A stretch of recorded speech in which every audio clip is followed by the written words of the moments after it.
Assalamualaikum warahmatullahi wabarakatuh.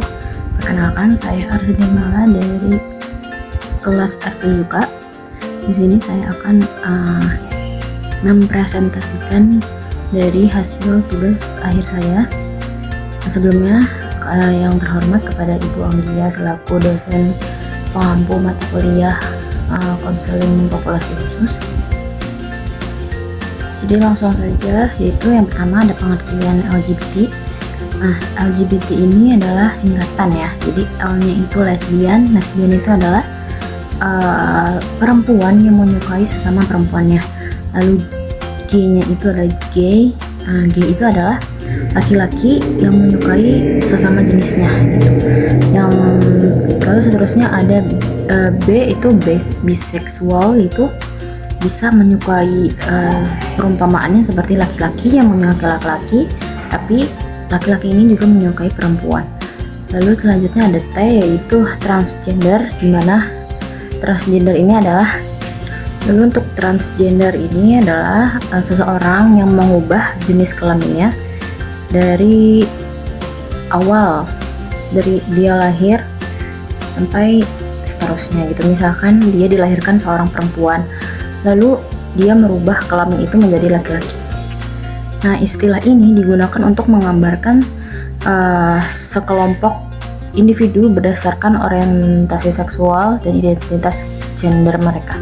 Lalu penyebab LGBT ini itu ada 5 faktor. Yang pertama faktor keluarga, yang kedua itu faktor lingkungan dan pergaulan, faktor yang ketiga faktor genetik, yang keempat faktor akhlak dan moral, yang terakhir ada faktor pendidikan.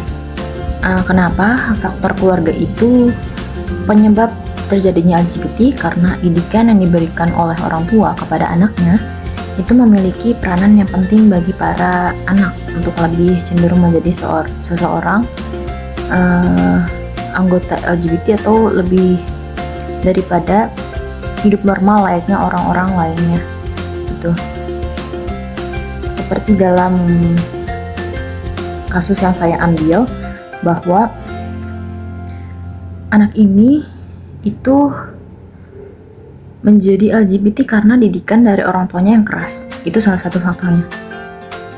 Lalu faktor yang kedua yaitu ada faktor lingkungan, di mana lingkungan serta kebiasaan seseorang dalam bergaul disinyalir telah menjadi faktor penyebab yang paling dominan terhadap keputusan seseorang untuk menjadi bagian dari komunitas LGBT. Gitu. Jadi ada yang bilang kalau LGBT itu adalah penyakit, dan itu mungkin bisa jadi ya karena seseorang yang LGBT dia itu juga akan bergaul dengan sesama LGBT juga. Jadi nggak jauh-jauh untuk bergaul dengan teman sesamanya. Mungkin mereka bisa mendeskripsikan perlakuan mereka gitu, menceritakan asmara mereka dengan orang-orang yang sama satu komunitas dengannya. Lalu yang ketiga itu ada faktor genetik. Nah, ini dari beberapa hasil penelitian telah menunjukkan bahwa salah satu faktor pendorong terjadinya homoseksual, lesbian atau perilaku seks yang menyimpang ini itu bisa berasal dari dalam tubuh si pelaku, yang sifatnya ini bisa menurun dari anggota keluarga terdahulu gitu. Jadi mungkin ada faktor yang lalu faktor yang keempat yaitu akhlak dan moral, yang dimiliki seseorang juga memiliki pengaruh yang besar terhadap perilaku LGBT yang dianggap menyimpang. Lalu faktor terakhir yaitu faktor pendidikan dan pengetahuan tentang agama, di mana faktor internal yang menjadi penyebab kemunculan perilaku seks menyimpang seperti kemunculan LGBT adalah pengetahuan serta pemahaman.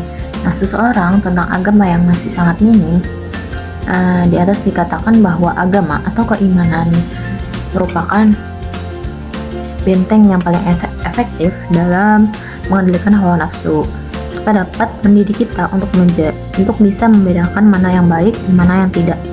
Untuk itulah sangat perlu ditanamkan pengetahuan serta pemahaman agama terhadap anak-anak sejak usia dini untuk membentuk akal, akhlak, serta kepribadian mereka.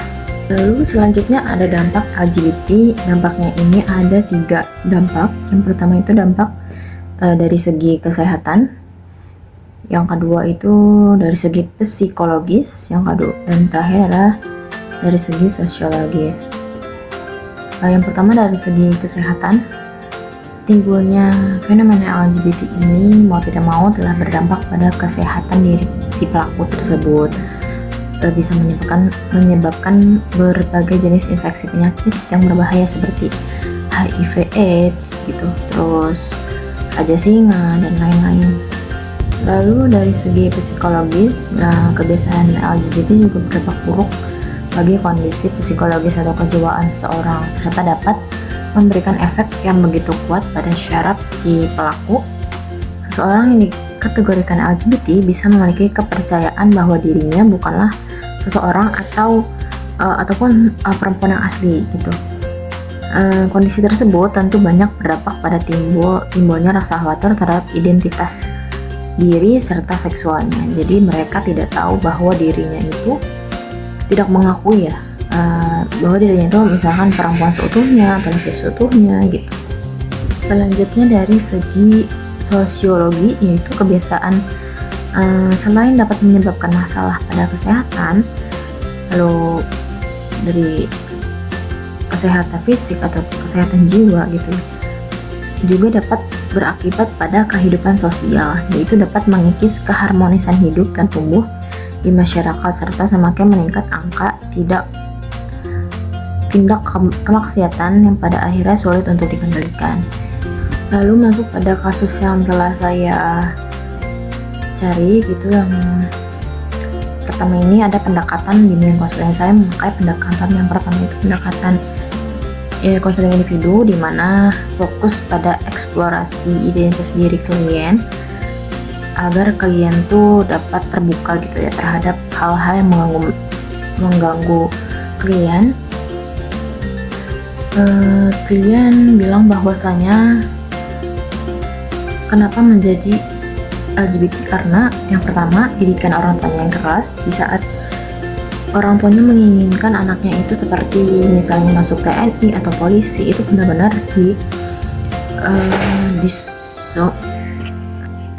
benar-benar harus bisa masuk dalam sekolah-sekolah tertentu gitu, terutama di bidang bela negara.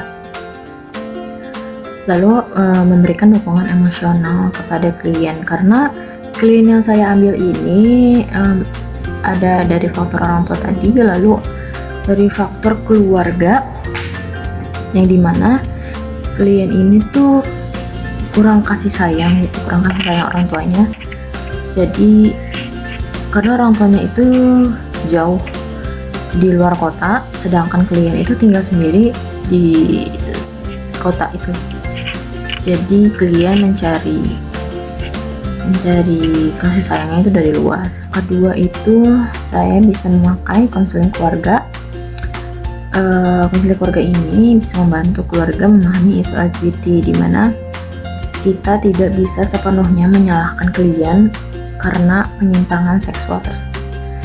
Tapi kita juga tidak bisa membenarkan atas kelakuan penyimpangan klien tersebut, karena penyimpangan itu sebenarnya bisa dicegah, bisa diobati gitu ya, kalau kliennya mempunyai tekad yang kuat untuk menjadi normal kembali. Tapi klien yang saya dapat ini, dia bilang bahwa dia tidak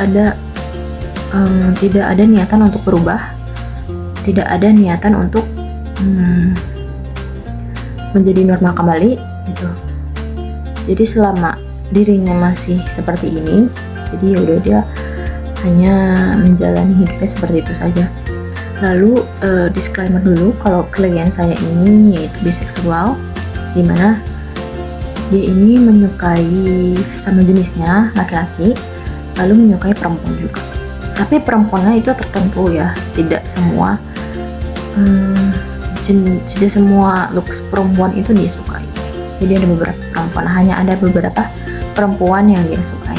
Lalu untuk teknik konseling yang saya gunakan itu, yang pertama ada pendekatan humanistik, di mana fokus pada penerimaan diri dan pengaman potensial individu.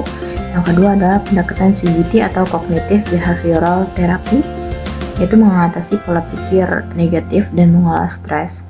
Yang terakhir adalah pendekatan solusi, di mana berfokus pada solusi dan masa depan yang diinginkan klien. Baik, sekian dari penjelasan dari saya mengenai LGBT. Kurang lebihnya mohon maaf. Wassalamualaikum warahmatullahi wabarakatuh.